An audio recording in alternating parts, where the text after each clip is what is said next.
All right, welcome back to another episode of Dr. Schwartz and Mr. Power, brought to you by Praxis Strength and Nutrition. I'm your host, the guy who puts the power in Power Clean, Mr. Alex Power. As usual, I'm joined by my co-host, the man who puts the I in nutrition, Dr. Alex Schwartz. How you doing, man? I'm doing great. I feel a lot more complete now that I've had those introductions from you. They always bring joy to me. Oh, that's great. That's the whole point. So I'm glad to hear that that's the effect. Okay, well, today we're going to talk about supplements and why they're pretty much always disappointing.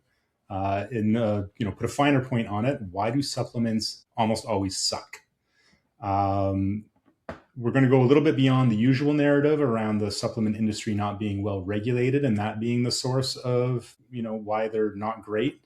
That's certainly a real issue, but we're going to go in a different direction. And in fact, we're going to make a prediction. And that's that supplements will always suck and they will always be disappointing. Just to anticipate some of people's, the most common objections to that statement, we're not saying that no supplements do anything.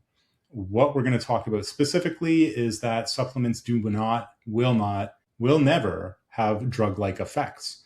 In essence, creatine is probably about as good as it's ever going to get. We're going to point to two main causes for this. One is that you cannot hack your physiology.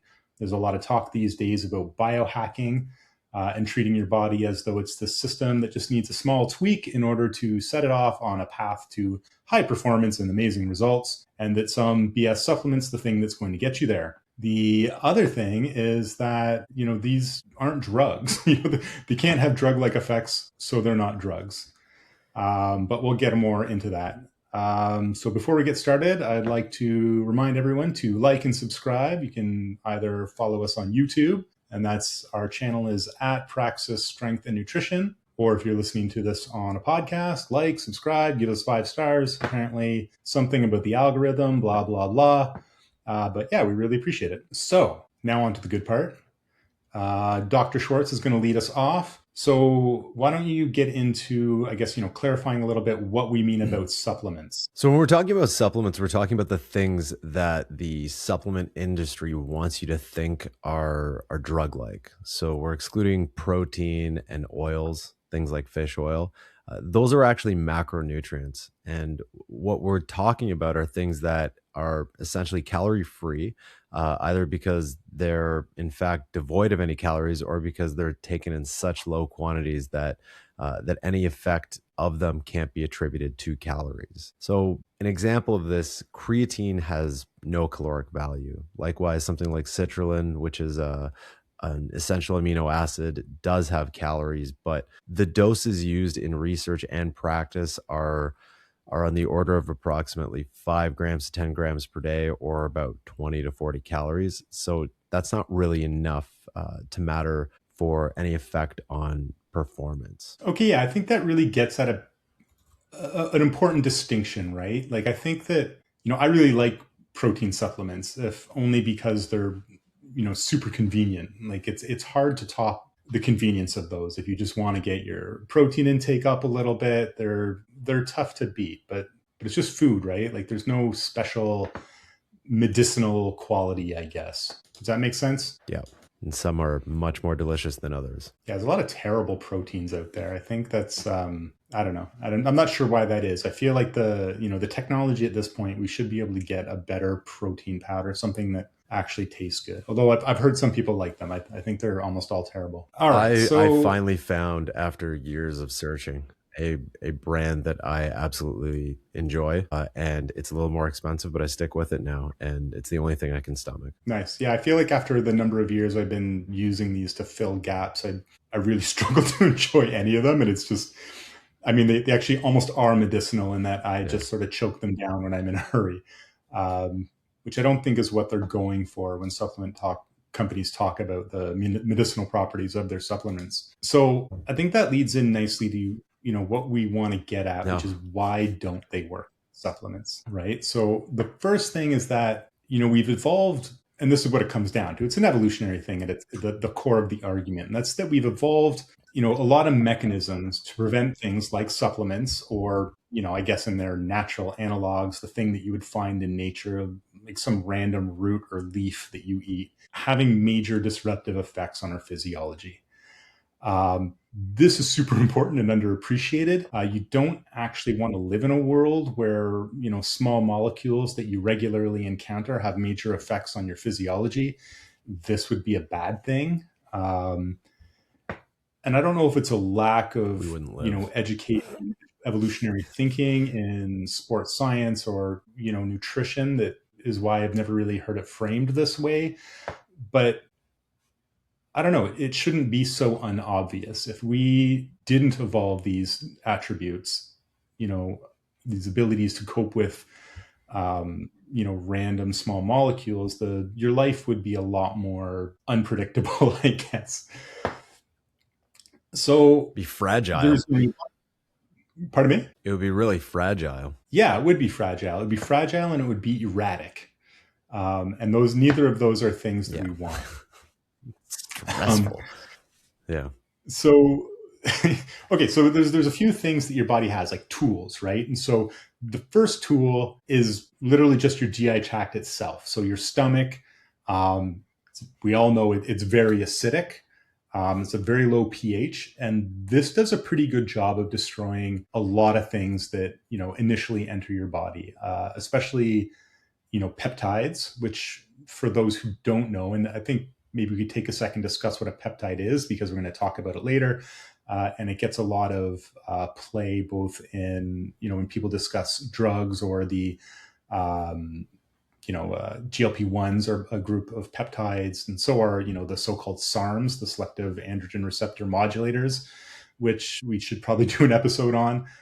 So a peptide is like a small fragment of a protein. So it's a short amino acid chain that is just not big enough and not complicated enough to call a protein. And your body does a really good job of digesting these as soon as they hit your stomach. And that's why, they mostly, if they haven't been altered at all, have no effect. And this goes for a lot of things. So a lot of things hit your stomach and right off the bat, they get digested, they have no effect. This is important, again, both for your ability to absorb things, but also to just stay healthy and unaffected, because a lot of bacteria and viruses are destroyed this way. And this is why you can put all sorts of crap in your mouth and not immediately get sick. So this is a good thing. This is something that we've evolved, we've all benefit from its having been evolved. All right. So the next step, if you're, whatever it is you put in your mouth, a supplement or the small molecule makes it past the gauntlet of your GI tract, hasn't been digested, and manages to actually get through the intestinal wall and into your blood, it immediately goes to the liver. And so one of the major functions of the liver is to take all these things that you've eaten that are maybe not necessarily nutritive, that don't provide some obvious benefit to your body, and to enzymatically break them down. So this actually gets its own name. It's called the first pass effect because it's the first stop as soon as things come into your body through the intestinal wall into your blood. And this is literally your body's first attempt to clean up whatever nonsense you've eaten, whether deliberately or not. And this is a pretty efficient process, and it's going to come up again in both of our examples where we talk about drug development and how it differs from supplements that you buy at the drugstore or whatever internet outlet. Okay, so some things do get past your liver, and that's going to happen, and it's mostly not a big deal. And so if this small molecule has some purported effect on your physiology, so it either has the potential to affect some metabolic pathway, or maybe it has some signaling properties, hopefully, or that's how it's being pitched or sold. It has to contend with the fact that your body has a lot of redundancies built into it. And this is a property of, complex systems in general. So your body is fairly obviously a complex system, but in science, complexity theory or complex systems have sort of a special treatment. And so what people often think when they think of complex systems is a system that's, very finely tuned. And I don't think finely tuned is the right way to think of it. Instead, think of it as, like bolted down or, strapped in place with multiple mechanisms. And that's where the complexity really comes through. So complex systems are actually, especially in the context of physiology, very difficult to perturb or difficult to alter. So if this mystery molecule, molecule X, gets into your body, gets through, into your blood, past your liver, and finally arrives in the cell at some, putative, pathway it's going to affect, it's unlikely to do so because your body has a lot of ways of adjusting in response when something does actually alter its regular goings on. All right, so why don't you discuss sort of like, because I think this is instructive, like what would it actually be like if we could easily alter our physiology? Like what kind of world would that be, or what kind of, how would that, what would your day be like? Well, if we lived in the biohackers fantasy world, and our physiology was easy to manipulate, I don't think it would be particularly great. Um, if your physiology was easy to change, it'd be easy in both directions. And since there's far more ways to make these systems work less well than there's ways to improve them, we'd expect to see more negative fluctuations than positive ones. So we see this in practice. Natural substances that have a significant effect on our physiology tend to have negative effects. Prime example of this is opium. And then even when medicines that we hold out as natural, or at least those that have been first identified as natural, think of things like aspirin or morphine. They'll kill you if you're not careful. And as soon as we had the ability to do so, we set about on improving these things. But I mean, let's think of another example of what this easily adjusted model of human physiology would look like. So all of a sudden, everything's easy to manipulate. You take substance A, and all of a sudden, you turn into a superhuman. Um, you take a supplement and rapidly gain strength, size, or whatever super quickly. Then you stop taking it, and the reverse happens. So the question you need to ask yourself is, do we actually see this with supplements? The answer is no. Do we see this with drugs? The answer is yes. If it happened, we'd see it. But where are these people that these supplements have had this great effect on?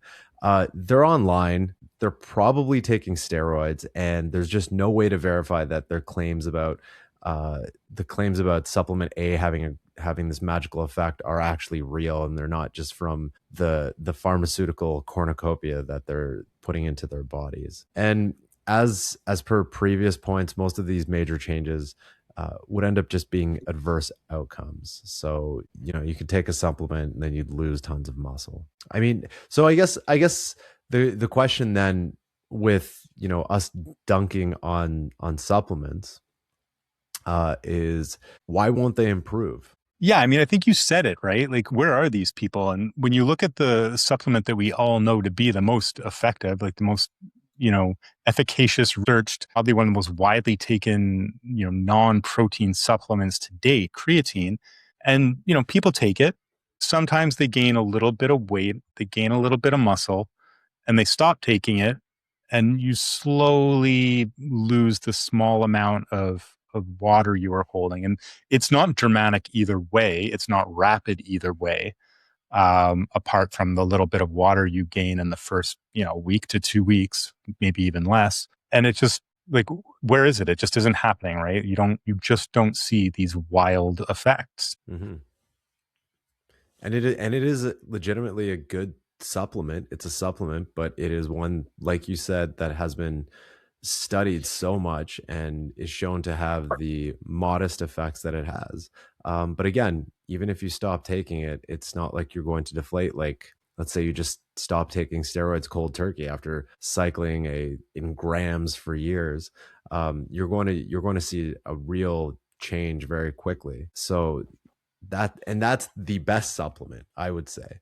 The top-notch supplement, like at the upper echelon of supplements. So it's only down from there. And All right. I guess, So, Alex, the thing I want to ask then to you, to throw to you, is why don't you think they'll improve? Why won't they improve? I mean, that's our whole question, right? And I think, in short, and this sounds, I guess sort of flippant at first, but because they're not drugs, right? And so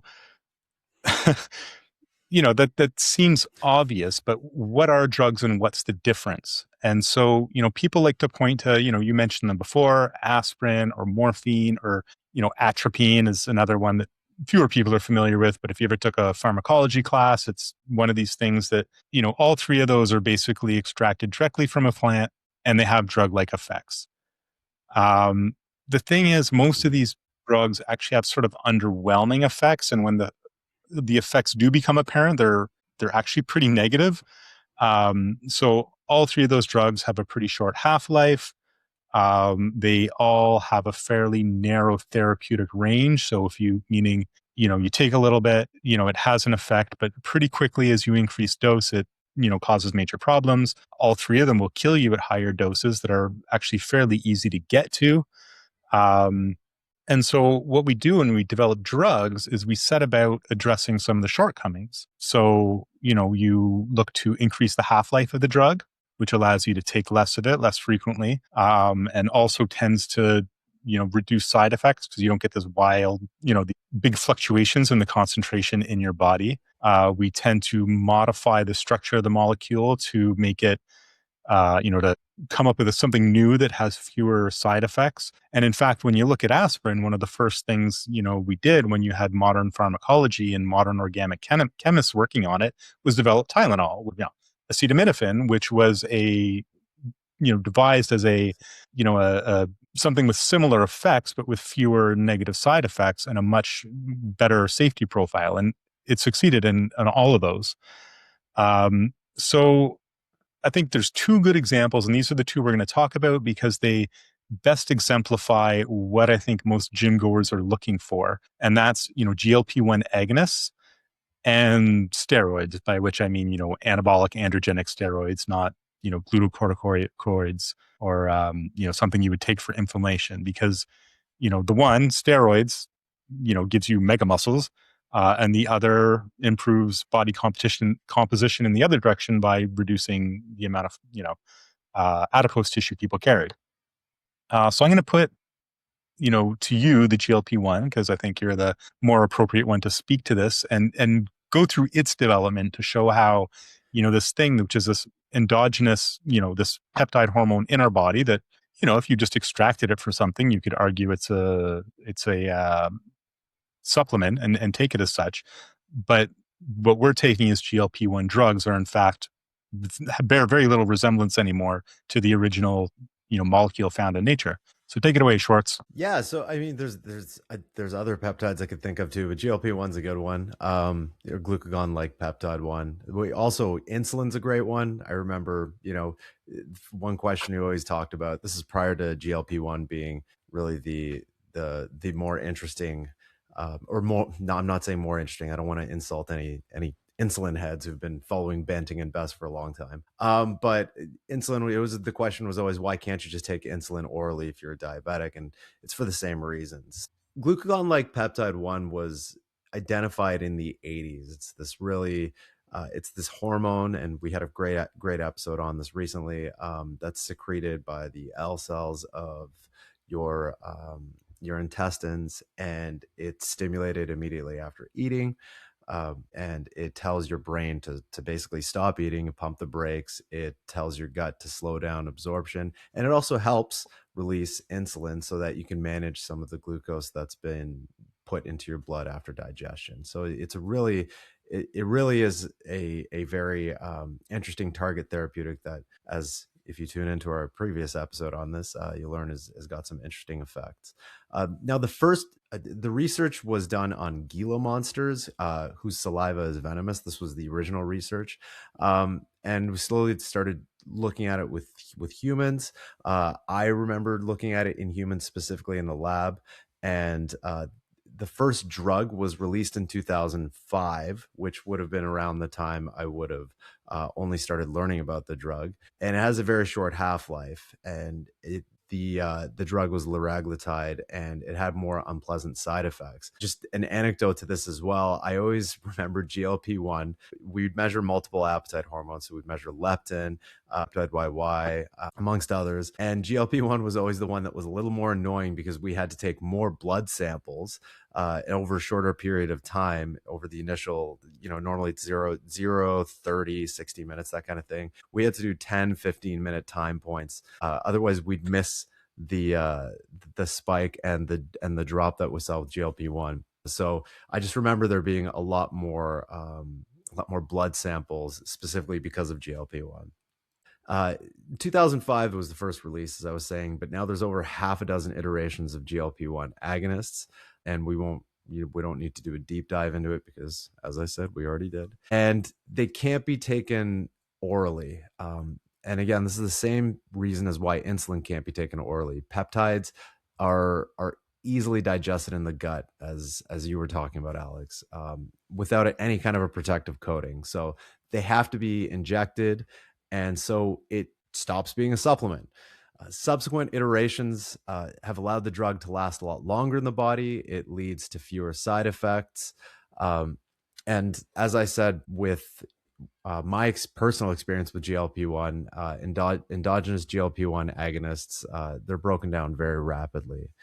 Now, changing the molecular shape of GLP-1 makes for more targeting action, and it's created an application as an obesity medication. It was initially used as a medication for diabetes because it was considered an incretin, which means it helps stimulate insulin release. But now we see the effects that it has on appetite suppression, as well as management of postprandial management of food.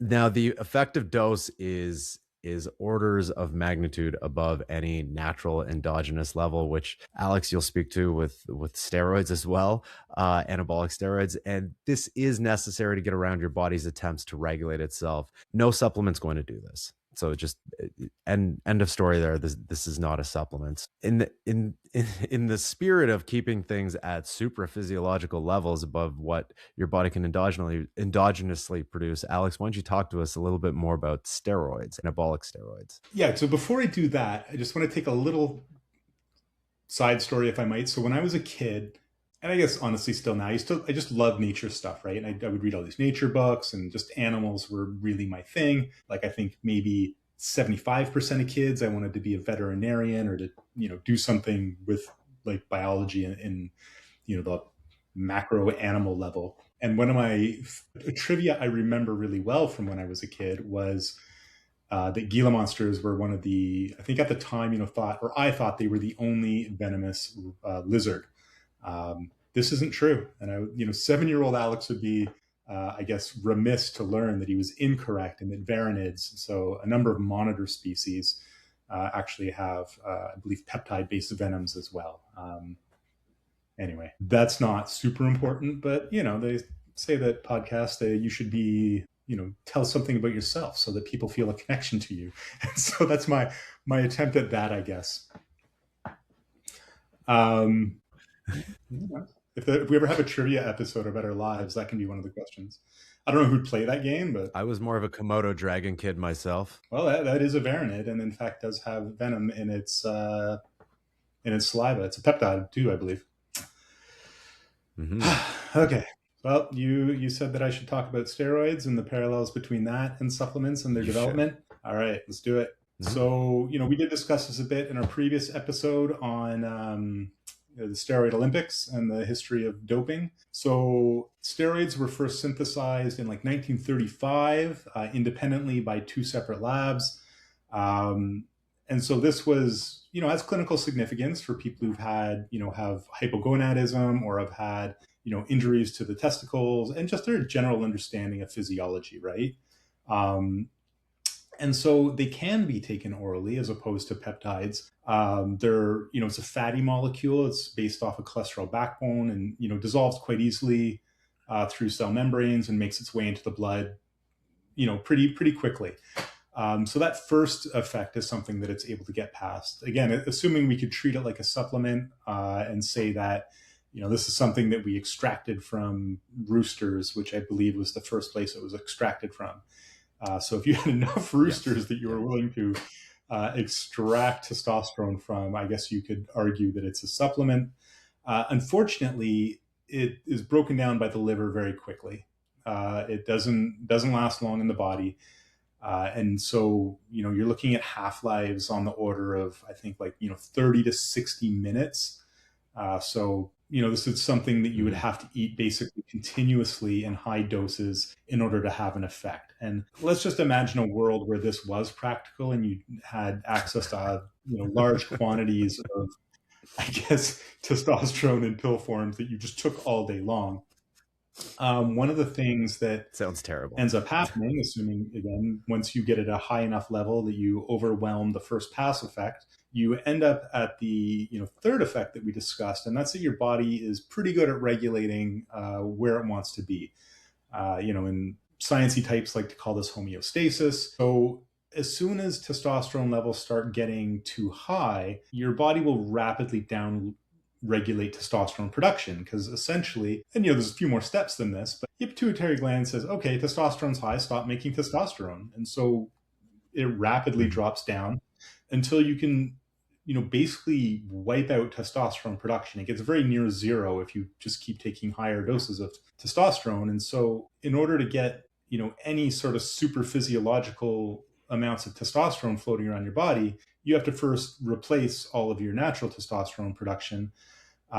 So it's, again, your body's pretty good at dealing with that. The other issue is, once you start getting at higher levels, Mhm. it's aromatized, which is the name that we give for the breakdown of testosterone to estrogen, by an enzyme called aromatase. I don't actually know off the top of my head where it gets that name from, but there it is. So once you start getting higher levels, you start getting, some of the negative effects associated with unusually high levels of estrogen. And if you're a man, you always have some estrogen floating around, even though not everybody knows that. But it's the amounts aren't super high, and if you Mhm. start getting more and more testosterone, then estrogen gets concomitantly high, and it can cause problems. Not least of which the development of breast tissue, and just things that most people don't want to see happening. So very quickly, organic chemists set about modifying testosterone to make it something that could hopefully be more clinically useful. And so, there's two things they did. One, they started adding different, molecular groups onto it to give it a long half life. And there's, a laundry list of things that they came up with. This was done in sort of an old organic chem method where they, developed hundreds of molecules, basically, almost randomly attaching, these molecular subgroups onto the testosterone molecule to make it, survive metabolism by the liver. The other thing was to modify it so that it couldn't be aromatized by aromatase, and so it wouldn't cause these estrogen associated negative side effects. So this all worked pretty well. Unfortunately, the modifications that made it so that you could take it orally also made it pretty liver toxic. So it was very stressful for the liver, and actually will result, if you continue to take, oral testosterones or oral steroids, it can cause lesions on the liver. So permanent scarring on the liver. Mhm. Muscles are cool, but it hardly seems worth it. Similarly, if you're taking this for extended periods, it can actually be difficult for your own hormone system to kick back in, once you've stopped Yeah. taking these exogenous drugs. Before, just a couple minutes ago, I mentioned how when you take these drugs, take steroids, it downregulates your own production of testosterone. After a while, your testicles just say, okay, well, it's good. We don't need to make testosterone anymore. It can take a while to get them up and running again. And, it seems to have to do with how long you're on, steroids, but, Mhm. this isn't not what this podcast's about. And what's As with there's something that was the really interesting with research. There was a lot of controversy in prior to the study in 1996 on whether steroids actually worked, which was sort of laughable in a lot of the athlete community that was taking steroids or anabolic steroids at the time. But part of the issue was because they were doing the studies in what were known as clinical dosages. So they were dosages that would have been provided to people with hypogonadal issues. And so they were giving them to people who were healthy. And so what was happening was it was just displacing their own testosterone, they downregulated their own production. So you have this feedback mechanism. And it was the study in 1996 by Basin, which was published in the New England Journal of Medicine, where they basically just went, you know what, we're just going to give them super physiological dosages and see what happens. And it was obviously a little more eloquent than that, but they found that yes, in fact, steroids do work at high dosages. So that was sort of interesting that when you brought up that, it kind of triggered this whole issue that they had for a long time, that steroids, they weren't sure whether they worked or not in the scientific community. Yeah, and I think I remember that paper. They go up as high as 600 milligrams per week of a medium. Yeah, testosterone NNT, which has a half-life of about a week. And I remember that. And they did, I think, 2 or 3 groups. Like they had 200 milligrams, 400, 600 or something. Or maybe it was 3, 4, 6. Yeah. And it also dispels another myth that I actually still hear. I heard this recently. And that's that, that steroids don't do anything unless you exercise as well, which is not true. You will, if you put the dose higher, people grow muscle like just sitting around. But again, these are high doses. They grew more muscle than the ones that worked out without steroids, which was really disappointing. Yeah. Maybe not the narrative some people would like, but that's just, yeah, there you go.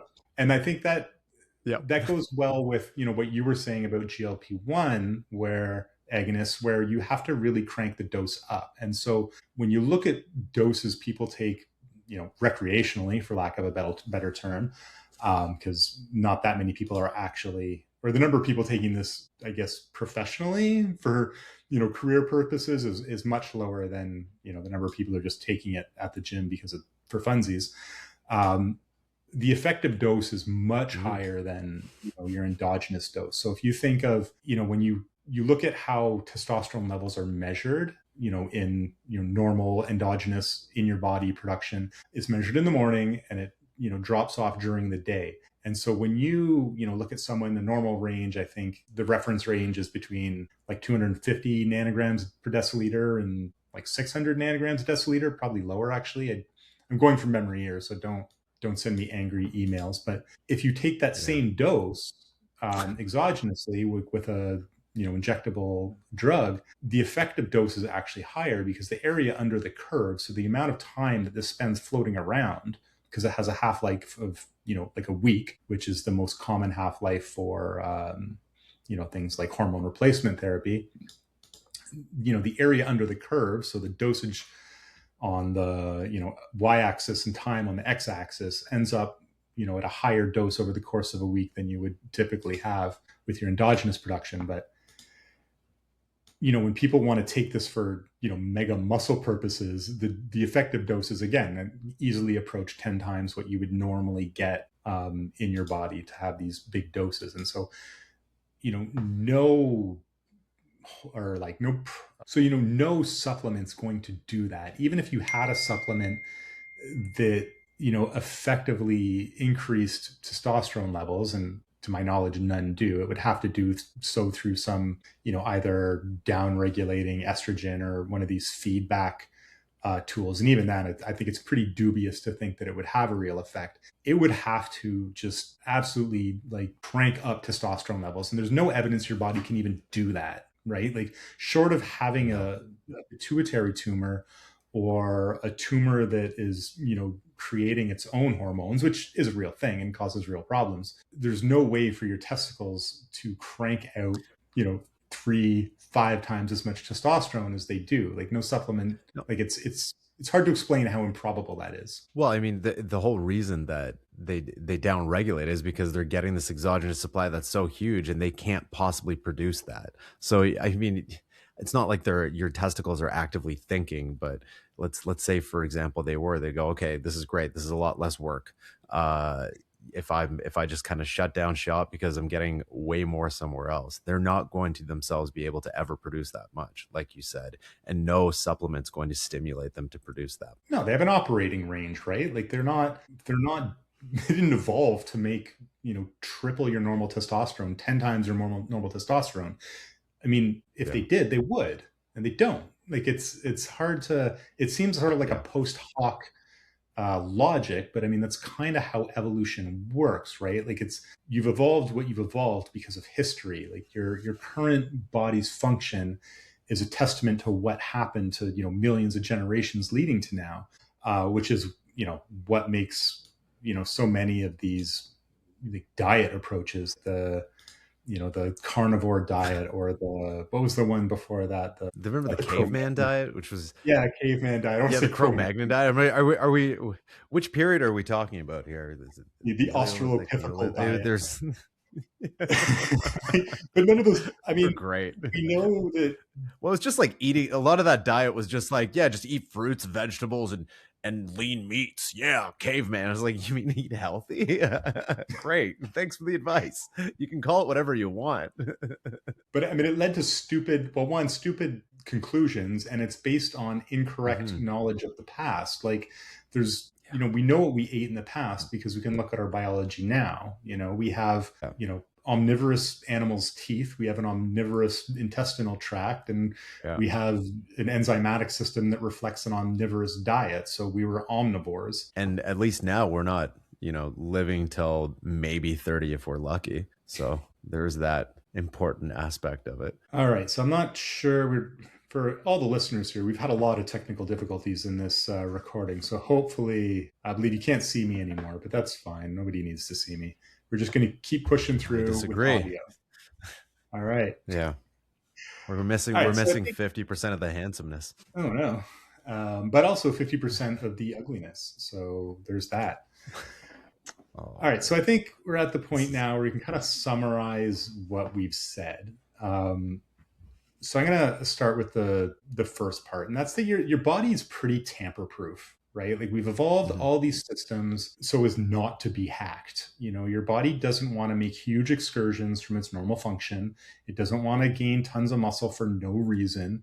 It doesn't want to drop tons of fat for no reason. And when you look at instances where these things do happen, it's in response to, pretty big, inputs on the body, whether it's years of lifting weights or taking drugs or, just major lifestyle changes. And I think the problem with the whole, hack narrative is that the analogy is wrong, right? Like, your physiology isn't a few thousand lines of buggy computer code written by a 17-year-old in their parents' basement.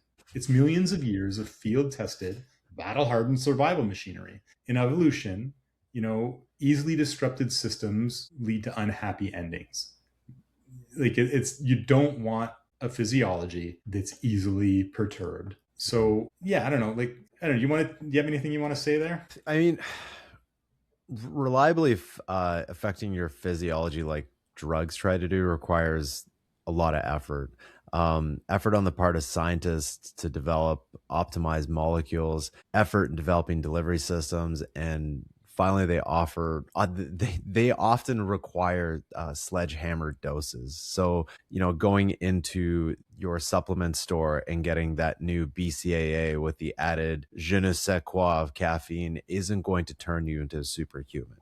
So I think we need to sort of throw that out the window. These drugs are effective, and supplements effectively are not very effective for the things that they're advertised for whatsoever. And for the most part, they're crap. So you might as well just kind of burn a pile of money. It'll have just as much effect for most of these supplements. Yeah, and I mean, any supplement with any real identified potential mechanism, like a modern version of aspirin where it actually does something and you can identify it. So aspirin's a COX inhibitor, so that's cyclooxygenase is the enzyme that it directly interferes with. It's going to need significant modifications in structure or delivery mechanism or dosing to make it a drug. And that's what it's going to need to be effective, right? So, where does this leave us with supplements? Does this mean that you should never bother with supplements? And I think the answer to that's no, right? Like, be very... Right. So I think the answer is no. Like, we can take supplements. We just have to know that the effect's going to be small. Even the effect of creatine is small. And in fact, some people don't respond to creatine at all. And I know some of them, like, Michelle, my spouse, it doesn't seem to do anything with her. Like, It doesn't change your weight. It doesn't change, our ability to perform reps. It just doesn't seem to do anything. So I guess it's a case of buyer beware. Wait for things to have some evidence behind them. And even when they do, always keep in mind that the effect will continue to be small. Don't believe the hype. It's only hype. And it will always only be hype. So let's stick to things with actual research behind them. It's a pretty small list. Basically, it's creatine and I'd like maybe a couple other things. And that's it. Do you have any final words on that?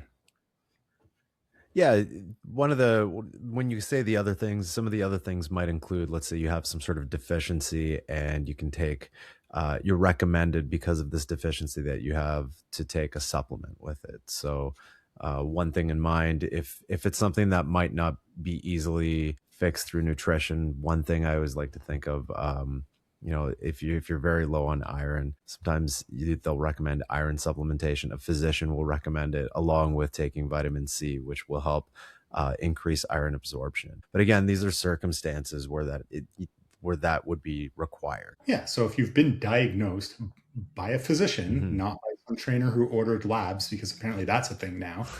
If you have a trainer or a coach who's like, yeah, get labs and show them to me, you need to run, don't walk. This person is ripping you. They do not have I've got a master's in cellular and molecular medicine. You've got a PhD in nutrition, and neither of us are equipped to read lab results. That's what physicians do. You just don't have the training for it. And we also don't have the medical records either, which are important because these things are snapshots, right? Well, yeah, that too. But I mean, it's just this what they train physicians for. It's not what your trainer who did a weekend course does not. I mean, I don't care who they are. They shouldn't be doing that unless they're a physician. All right. So on that note, I'm gonna walk us out. Thanks everyone for listening. Again, don't forget to like and subscribe.